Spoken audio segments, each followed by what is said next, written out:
Bwana wanazengo, hebu tuwashe kwanza kidogo. Washa moto, washa moto, washa moto. Sasa mwanazengo, nafikiri ushawahi kupanda gari na ukasikia kwamba akiweka D, yani akiweka drive au gari ikiwa kwenye motion, ikiwa inabadilisha gear, unasikia inagonga ku. Sasa unajua kwa sababu gani gari inakuwa inafanya hivyo? Nisikilize sasa vizuri uweze kupata faida. Si unanielewa vizuri mwanazengo?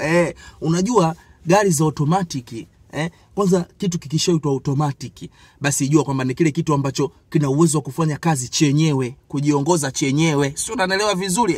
Lakini kuna vichogo wao wanajifanya wajuaji hadi gari automatic anataka kuiendesha kama manyu. Sio anaelewa vizuri. Mtu unamkuta anaweka gear lever kwenye 2 au kwenye L, anaikanyaga, baadaye anarudisha kwenye D. Sio anaelewa vizuri. Ile. Sasa kwa nini litengenezwa automatic na manyu?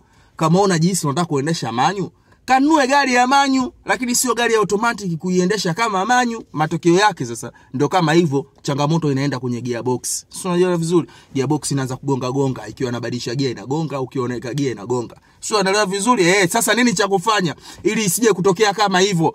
Gari isiwe inagonga wakati wa kubadilisha gear au wakati wa kuweka gear. Sio unaelewa vizuri? Nisikilize sasa. Gari na taratibu yake. Ukitaka kusimama, hakikisha gari inasimama mpaka zero motion, yani imesimama kabisa. Sio unaelewa vizuri? Sio gari haijasimama vizuri ushatia parking. Hiyo mbaya hiyo. Sio unaelewa vizuri? Ushasikia sashe? Haitakiwi hivyo. Isimame kabisa, na ikishasimama kabisa, anza kuweka hand brake. Kanyaga hand brake yako au weka na mkono, alafu ipeleke gear lever yako taratibu kwa step, sio prr kwenye parking. Manake wengi vichogo wanafanya hivyo. Ushasikia sashe?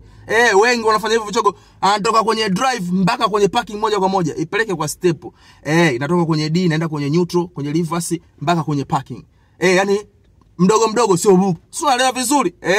Hapo utaifanya gari yako isiwe inagonga wakati wa kufanya transmission au wakati wa kuingiza gear, ukifuata process hizo. Lakini kingine, unapokuwa umepaki labda pengine kwenye mlima, sehemu ina mteremko, sio unaelewa vizuri, mtu anaweka parking, afu ile parking ndio inategemea pale kuzuia gari kushuka kwenye mteremko.